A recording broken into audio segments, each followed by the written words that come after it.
This is the third and final lecture on recursion, where we'll be looking at two topics, namely excessive recursion and then finally backtracking. After this lecture, Dr. Bosman will continue with Chapter 6, where you will look at binary trees. Let's begin by looking at excessive recursion. Now, we've actually already encountered excessive recursion in the previous lecture when we looked at nested recursion. And during that discussion, we saw that there's always a price associated with using recursion. This is obviously the case in a complex situation where we have a lot of recursive calls that take place, but it is also a factor that we need to consider in simple situations where there are very few levels of recursion that are executed through. Now, this additional price associated with recursion has two aspects. Firstly, recursion always involves a much slower execution time. And secondly, recursion also wastes storage space in terms of memory storage. Now, the reason for both of these factors is the fact that every time that we perform a recursive call, we need to allocate a new stack frame that needs to be placed on the runtime stack. Obviously, the allocation process of the stack frame takes time. It is a computationally expensive process because memory space needs to be reserved for the stack frame and values need to be placed into the stack frame.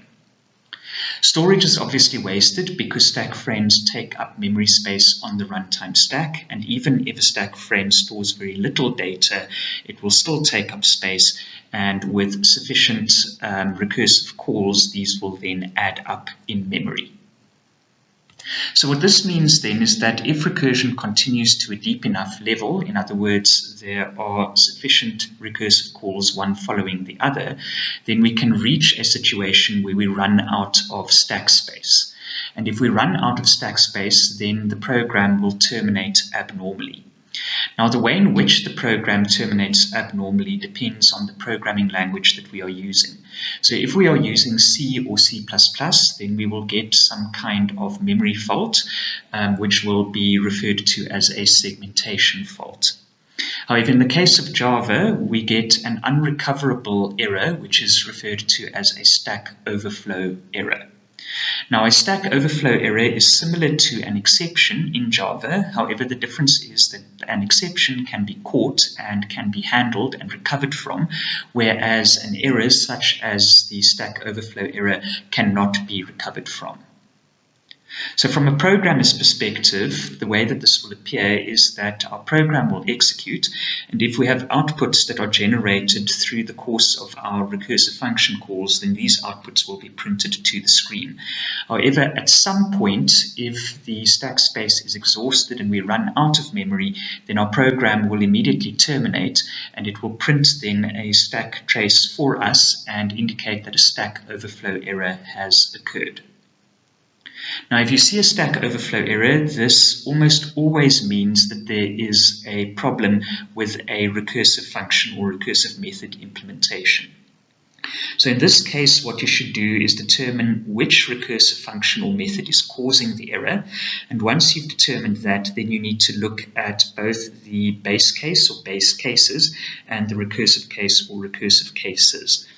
There are two main problems that could occur. Firstly, the condition that checks to see whether a base case has been reached is incorrect. In this kind of situation, we will then continue calling recursive steps, and we will never then actually trigger a base case that will stop the series of recursive calls. This will then result in a non-terminating set of recursions, and this will then cause us to run out of stack space and the program to terminate. Secondly, there may be a problem with one or more of our recursive cases.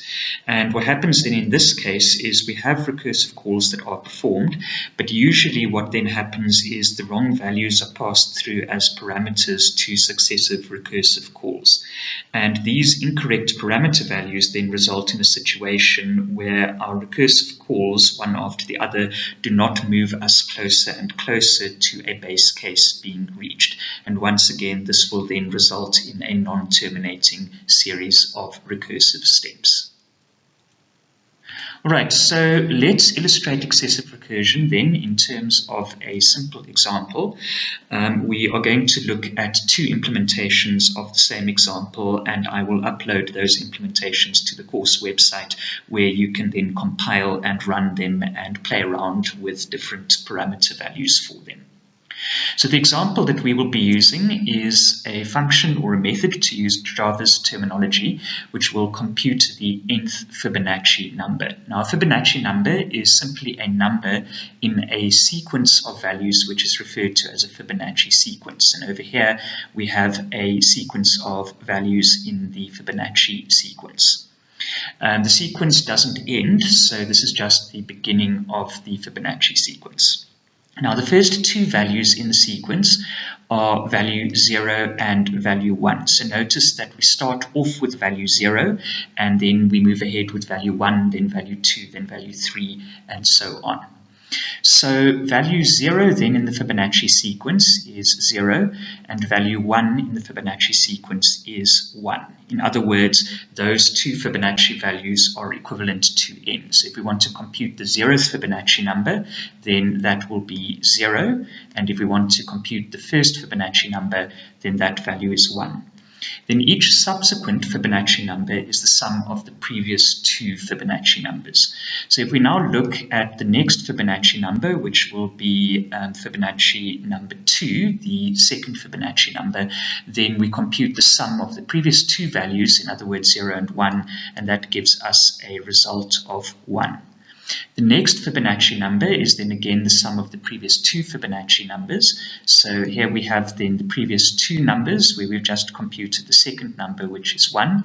We add those together, which gives us a value of 2, and that is then our third Fibonacci number. The next Fibonacci number again is over here, and that's the previous two Fibonacci numbers that we've computed added together. So we add 1 and 2, which gives us a value of 3, and that is then the next Fibonacci number in the sequence. And so we continue, and we can continue indefinitely computing larger and larger Fibonacci numbers. Now, it turns out that we can implement this Fibonacci number function that computes the nth Fibonacci number in either a recursive way or an iterative way. The recursive approach obviously uses a recursive function, whereas the iterative implementation will use a loop. Now, what we will see on the next two slides is that the recursive implementation is much simpler. It's a far shorter function implementation, and it's also much more intuitive and therefore easier to understand. However, if we run the recursive and the iterative implementations, we will see that the iterative solution is very much faster than the recursive solution.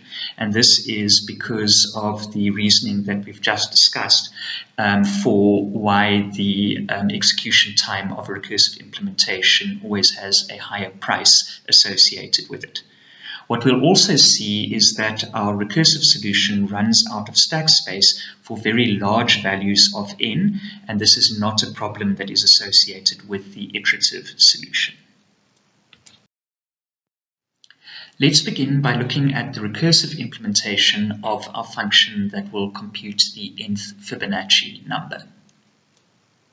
So over here we have the header or the signature of our recursive function, and our function is called Fibonacci, and we have a return type of a long integer.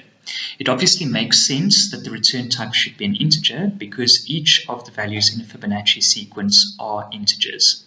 The reason that we use a long integer value is that this allows us to compute a much larger result than we could with a regular integer value.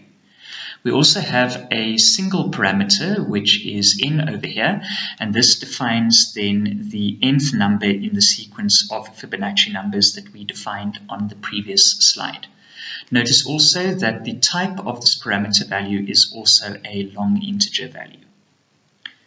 Now, what I would like you to do at this point is pause the video and see if you can come up with a recursive implementation for this function using the header or the signature that we provided over here. Once you've come up with an implementation, try to write this implementation in Java and then test it with different values of n to see whether you get the correct result in all cases. Alright, so what we will do now is we will look at an example implementation of this recursive function. It may differ somewhat from the implementation that you've come up with, but in broad strokes it will probably be fairly similar. So the first thing that we need to do is we need to decide whether we are executing our base case or our recursive step. We must do this by means of an if statement, which we have over here, and our if statement has a condition. If this condition is true, then we will be triggering our base case, and if it is false, then we will be triggering our recursive case. So our condition over here is based on the value of n, and we are comparing this value to 2. If n is less than 2, then we trigger our base case, and if it is 2 or larger, then we trigger our recursive case. Now notice at this point that we are assuming that no negative values can be passed through for n. We are not going to explicitly test for negative values. We will just simply state that the solution will probably be incorrect if we pass through a negative value of n. Right, so what this means then is that this condition will trigger, in other words, it will be true for n values of 0 or 1. In other words, the first two numbers in the sequence of values that we saw on the previous slide. Now, for both of those values of n, we can then simply return n's current value. So what this means is if we pass through a value of 0 for n, we are then attempting to compute the 0th Fibonacci number, which means that this condition will be true because 0 is less than 2, and then we will simply return n's current value, which is 0, and this is the correct value based on the sequence that we saw before. If n's value is 1, once again this condition will be triggered because 1 is less than 2, and then in this case we will also return n's current value, which will be 1, which is also correct based on the previous sequence that we saw on the last slide. So now any other situation, any other value of n which is 2 or greater will then trigger our recursive case, which is then dealt with in the else portion of this if statement. Now the else portion then is the recursive step, and then we simply need to compute what the Fibonacci value is for the n that we have passed through as a parameter. We do this based on the definition that we discussed on the previous slide.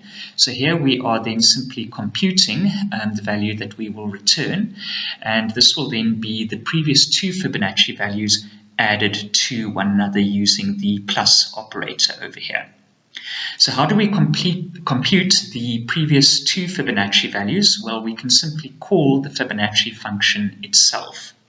All that we need to then do is be sure that we pass through the correct values as parameters for these calls. So what we need then is the Fibonacci value just prior to the nth Fibonacci value that we're currently calculating, as well as the value just prior to that. In other words, the last and second last values in the sequence just prior to the nth value, which we are now trying to compute. So we can do this then by computing n-1, which will be the previous Fibonacci value in the sequence just prior to the nth Fibonacci value. We pass that through as a parameter to the Fibonacci function. To get the second last value, we then simply pass through the parameter of n-2, and this will then give us the second last value in the Fibonacci sequence just prior to the value that we're now trying to compute. Right, so this implementation then is correct. If you test this implementation with any value of n that is 0 or greater, in other words not negative, then we will get a correct return value for that nth Fibonacci value.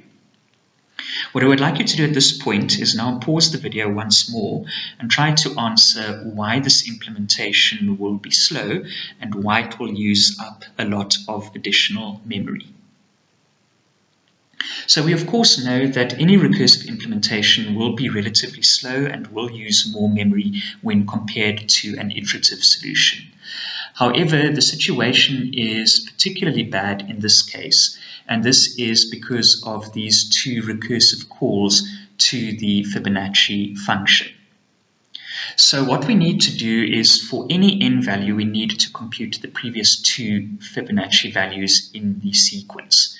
So let's assume that we are computing the Fibonacci value for an n value of 10. In other words, we're computing the 10th Fibonacci number.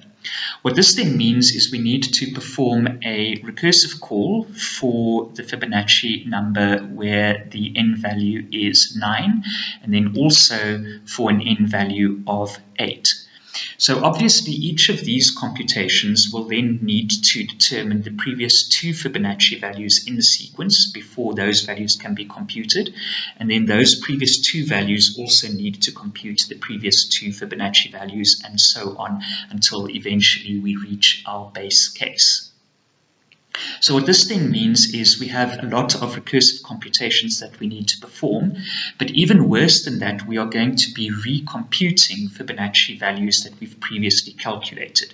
So if we have an n value of 10, let's consider then the fact that we have to compute the 9th and the 8th Fibonacci value. So for the 9th Fibonacci value, we need to compute the 7th and the 8th Fibonacci value, but for the 8th Fibonacci value we also need to compute the 6th and the 7th Fibonacci value. So we need to recompute the 7th Fibonacci value 2 times.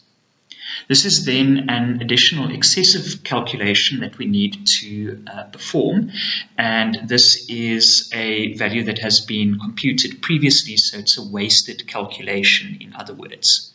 Now, you may be thinking, well, why don't we then simply somehow store or cache the Fibonacci values that we've calculated so that we don't have to recompute them again?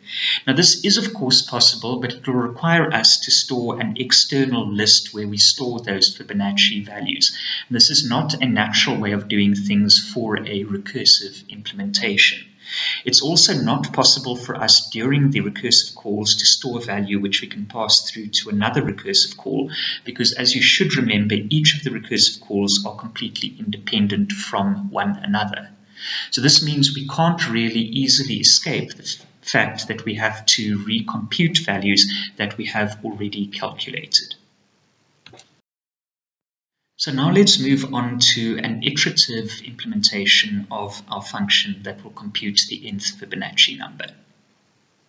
So over here we have the header or the signature of our function, and we can see it's exactly the same as the previous implementation on the last slide, where we implemented our function in a recursive fashion.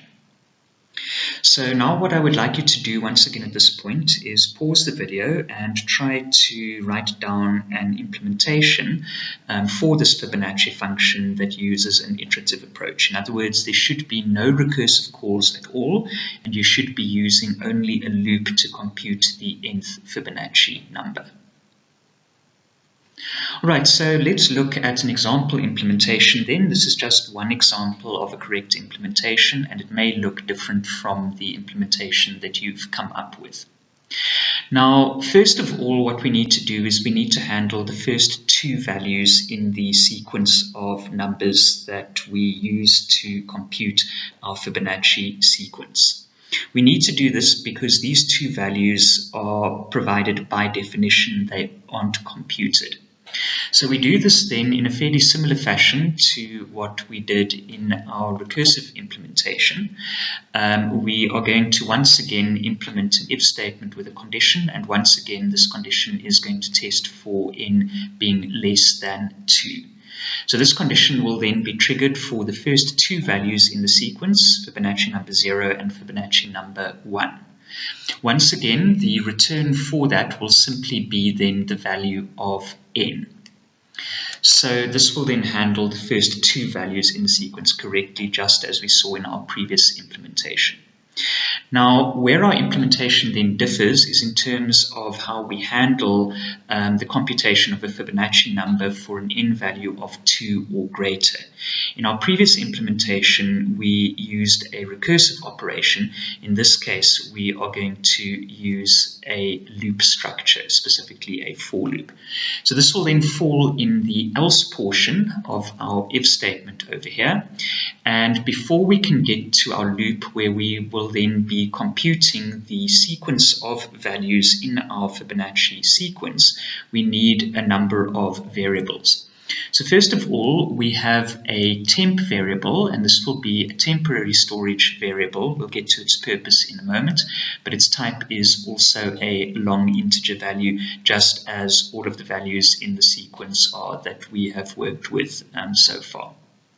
We also then have a variable called current, and again the type of current is a long integer value.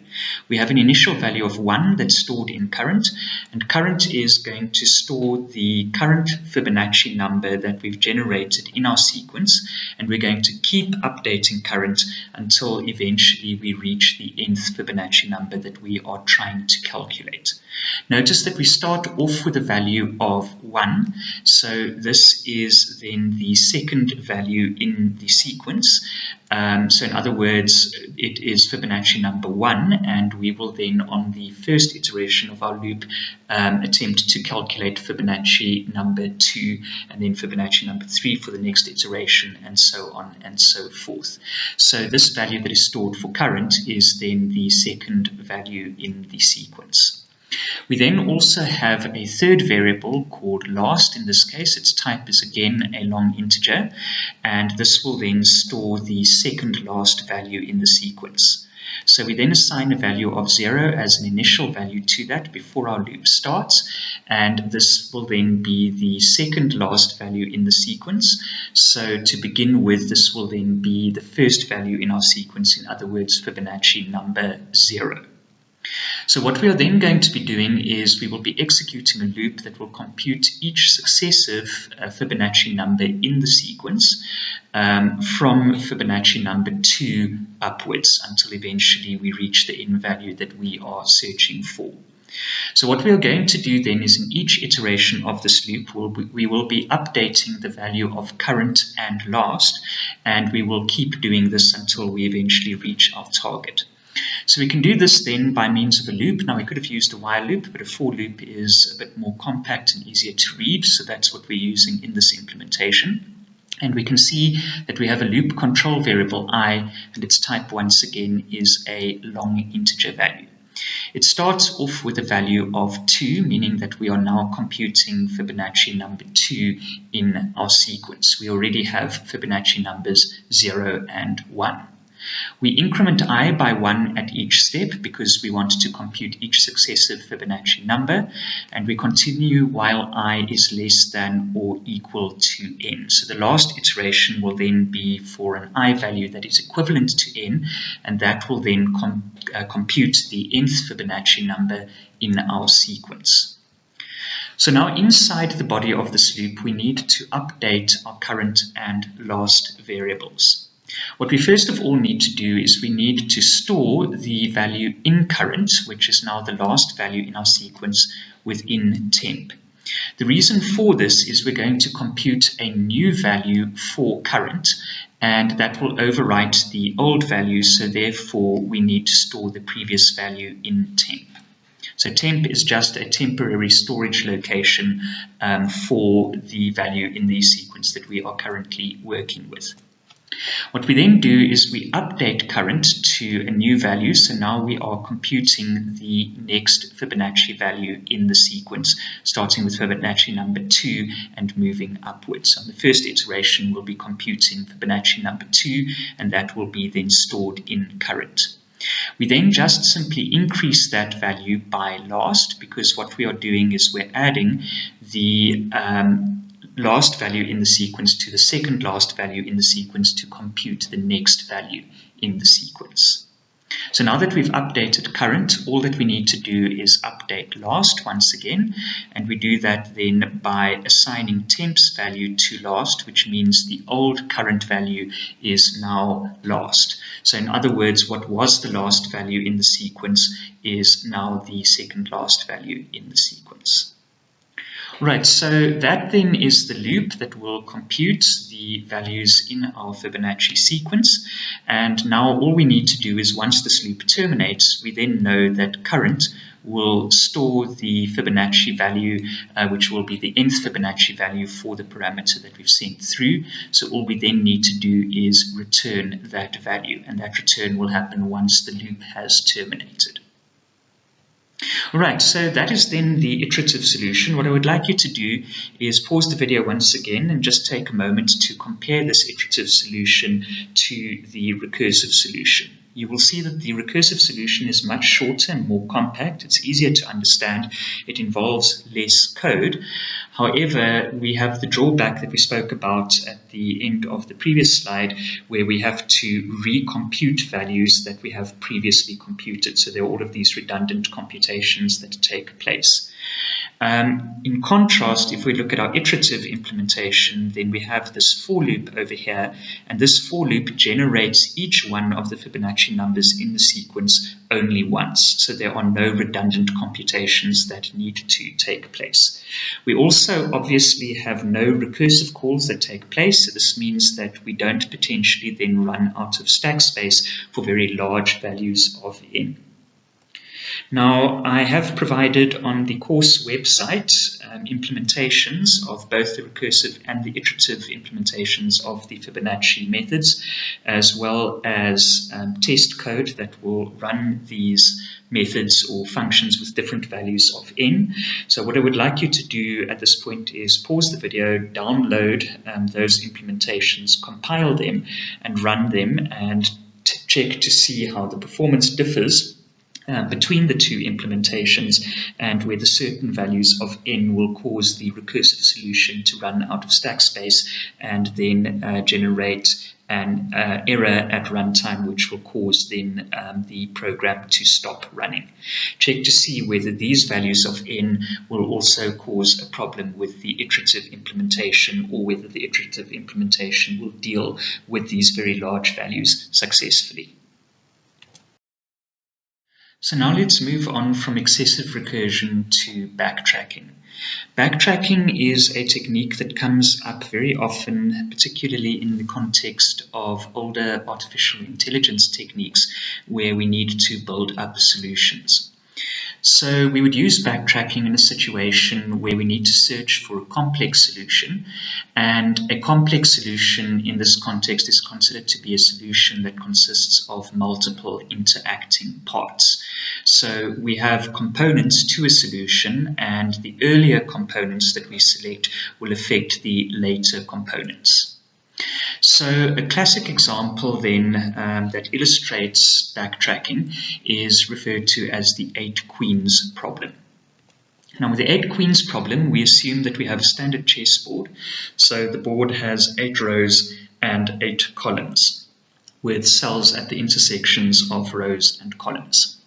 Now we can place a queen on the board, and a queen then threatens squares around it, and this works exactly the way that a queen on a standard chessboard does. So a queen threatens all of the squares along the row, the column, and both of the diagonals from the position that it is at on the board. So over here we have an example of that. This is the symbol that we use to represent a queen, this multi-pointed crown, and arrows are drawn on the diagram indicating the directions that the queen threatens. So essentially what this means then is the queen can attack any piece that lies within the same column or the same row, or any one of the 2 diagonals that the queen is positioned under.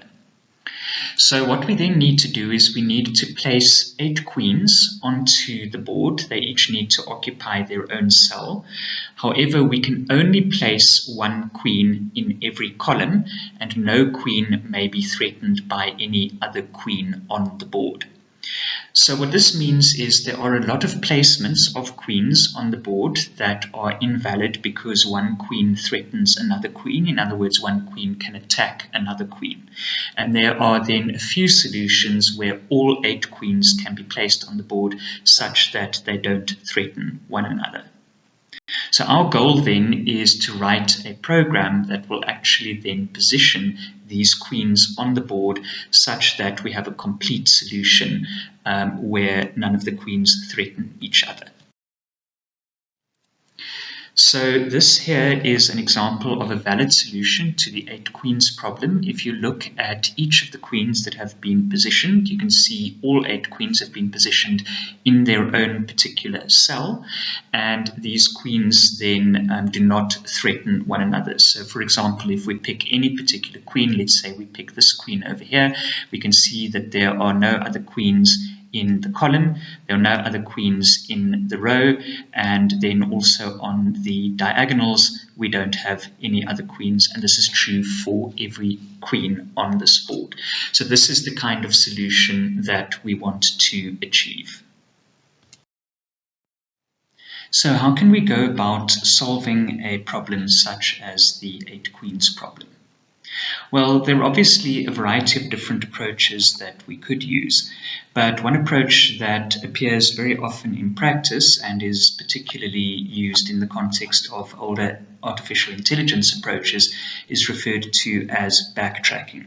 And backtracking uses recursion in order to build up a solution to a problem such as the 8 queens problem. So we can then visualize a search for a solution to the problem as a tree of nodes. And each node represents a chessboard with a partial solution that hopefully leads towards a complete solution to the problem. So the topmost node is a single node referred to as the root node, and this represents the unsolved problem. So in the context of the 8 queens problem, the topmost node or root node would be an empty chessboard because we haven't yet started solving the problem and therefore we haven't placed any queens on the board yet. Now what we need to do is create a series of second level nodes, and these represent every possible first step in solving the problem, and these nodes are connected to the root node. So in other words, they all represent possible first moves from a completely unsolved problem. So in the context of the 8 queens problem, then each of these second level nodes would be nodes representing a single positioning of the first queen on the board. Now we will assume then that we position the first queen in the first column of the board, or potentially the first row, depending on how we implement our algorithm. So because we are positioning a queen as the first move in only the first row or the first column, this means then that there are 8 possible positions we can place this queen in. So each of these positions would then be a second level node connected to the root node, and these would then represent the first possible move in solving the problem. Then what we need to do is generate a set of third level nodes that represent the next step in solving the problem. In other words, the positioning of the second queen in the context of the 8 queens problem. Now what we do is we generate a third level node for every possible positioning of the second queen for a given second level node. So in other words, we take each of the second level nodes representing the positioning of the first queen, and then for each of those nodes we generate every possible second queen that could be positioned on the board.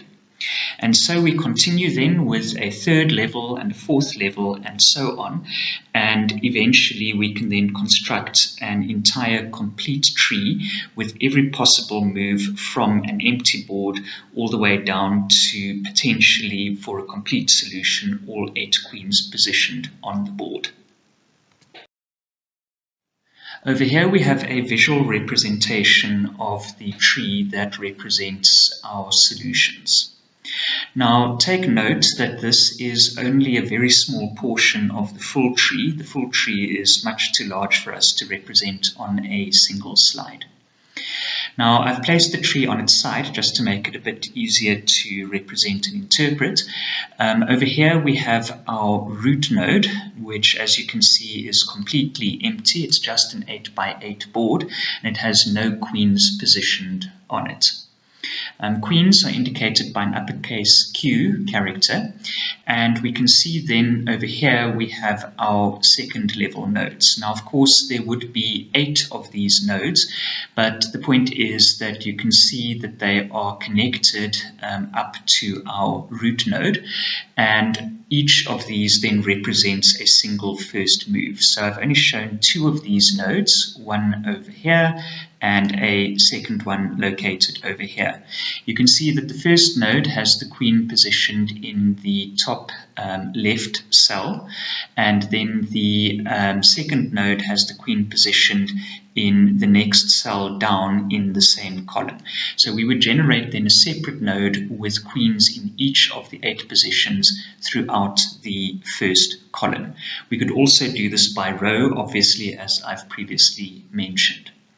Now, each of these nodes will then have a series of third level nodes attached to them. I haven't shown any third level nodes attached for the second level node over here. I've only shown 3 of these nodes for the second level node.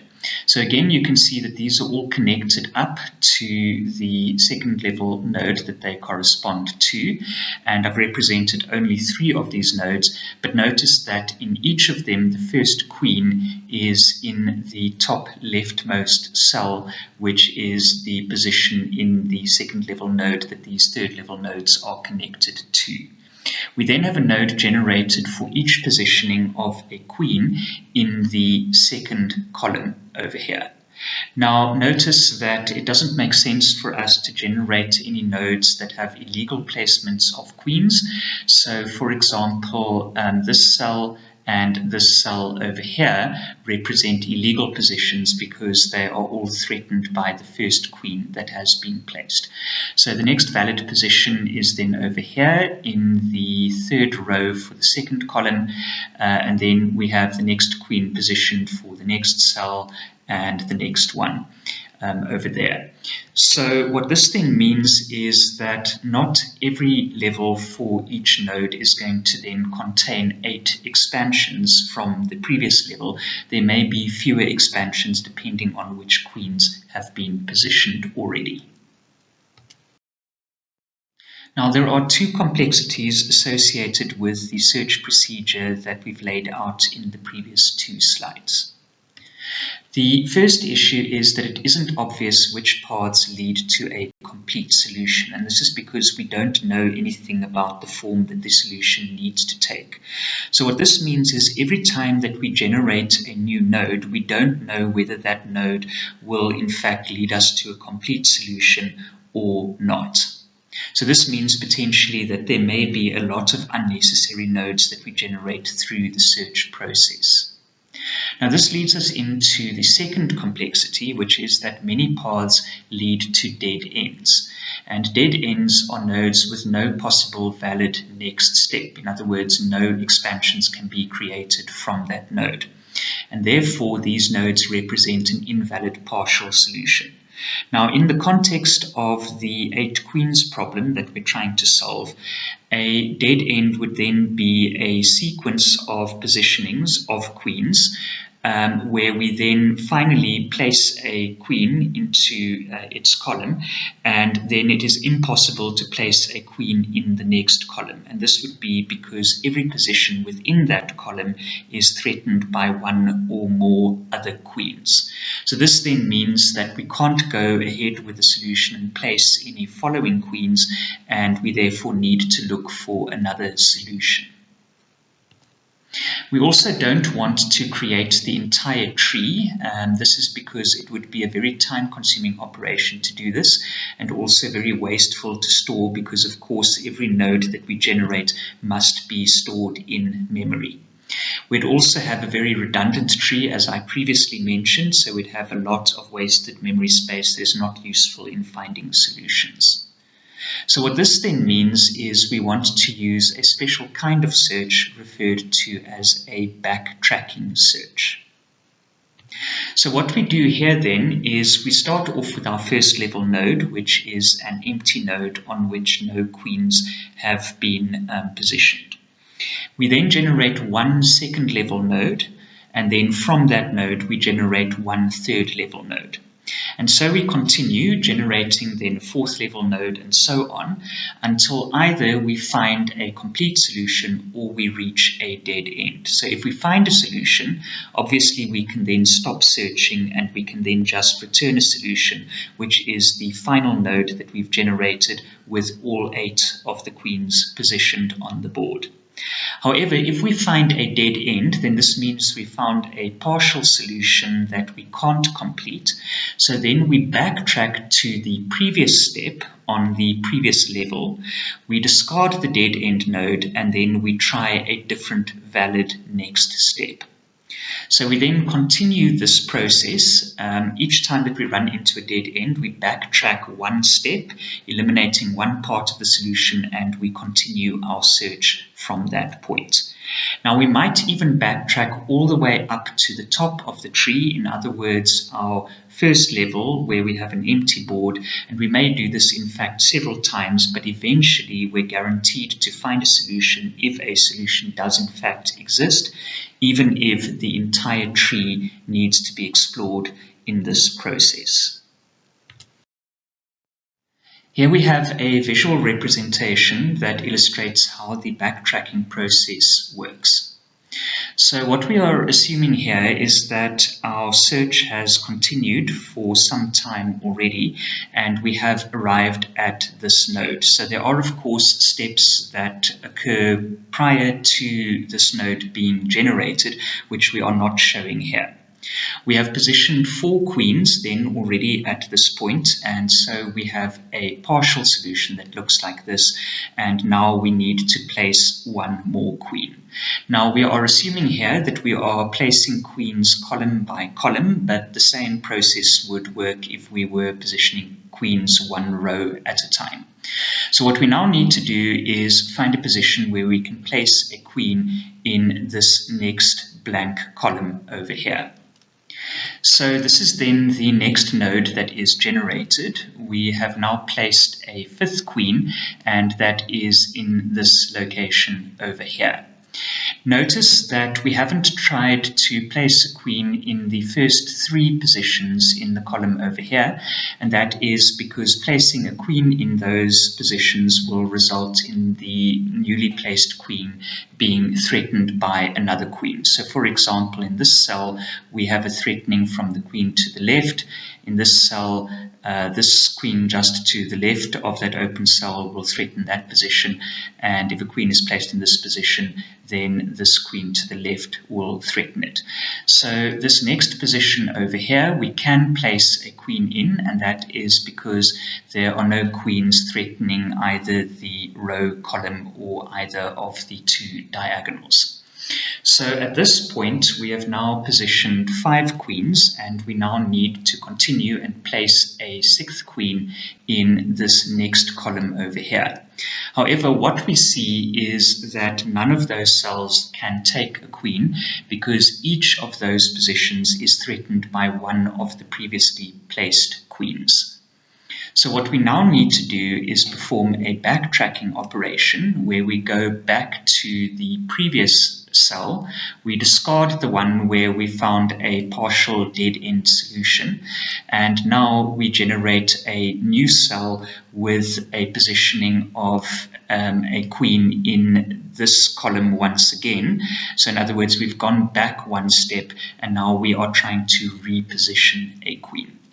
So what we now do is we generate another node, and now the next position that is valid for a 5th queen is in this location over here. Our search would then continue from that point, and we would backtrack each time that we find that we can't place another queen on the board. Now, it turns out that we can use a recursive strategy in order to implement the backtracking search procedure that we've just described. The reason that we can use a recursive strategy is that the placement of a queen works in exactly the same way regardless of which queen we are placing on the board. The only difference is that a queen can be placed in a different column at each step. So in other words, what this then means is the same procedure is repeated over and over again for each one of the queens in exactly the same way, and we can therefore implement this procedure as a recursive function or method. So what I would like you to do at this point is again pause the video and see whether you can come up with a pseudocode representation for a recursive algorithm that could perform this backtracking search. Right, so over here we have a pseudocode representation of this algorithm. It's implemented by means of this recursive function over here, which is called placeQueen, and we provide as a parameter the number of the column that the queen must be placed in.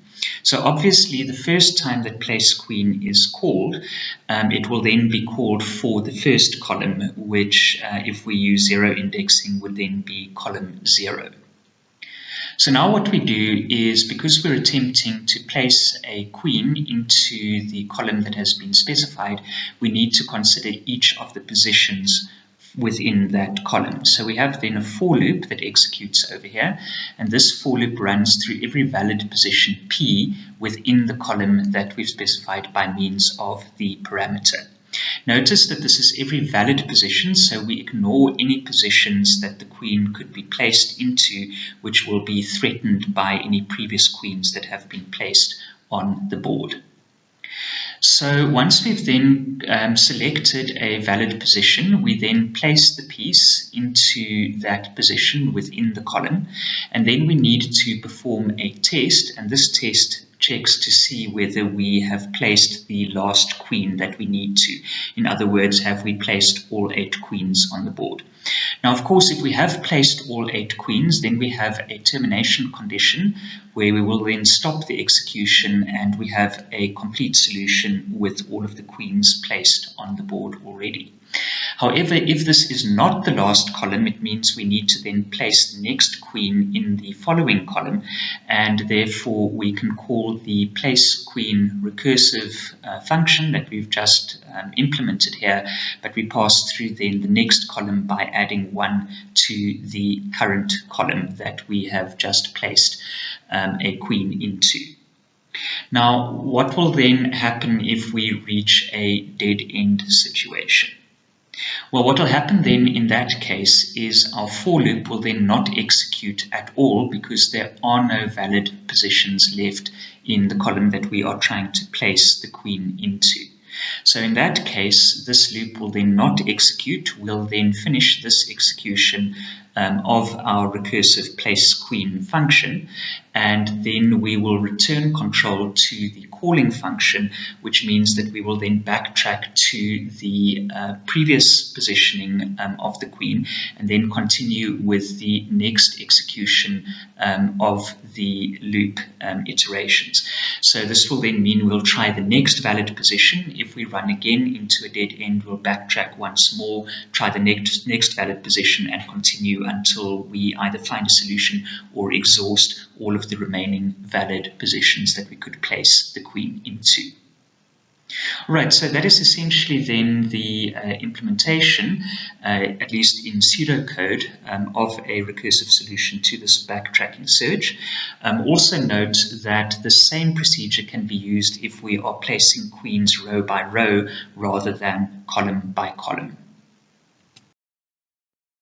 On the next slide, I have provided an animation of the search procedure, which then finally terminates with a solution for the 8 queens problem. Now, important to note with this animation is that the solution places queens row by row rather than column by column, as the previous discussion has described. Red crosses in empty cells indicate that no queen can be placed there, so this means we've reached a dead end and then backtracking has to take place. Then if a red cross appears on a queen, it indicates that backtracking has to try a new position for that queen, and then a new queen will be placed in the next available cell for that row.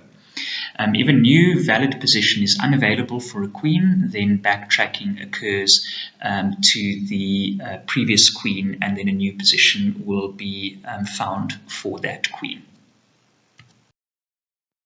So here we start off with an empty board. We haven't positioned any queens yet.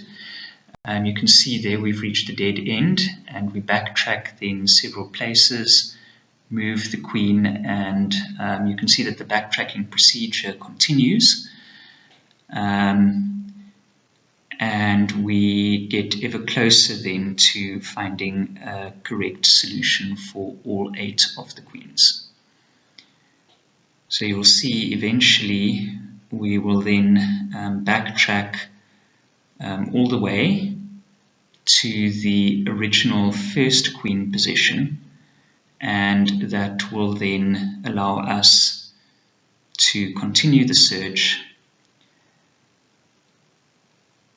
and we continue until eventually we find a complete solution. Right, so that concludes this lecture. In the next lecture, Dr. Bosman will continue with chapter 6.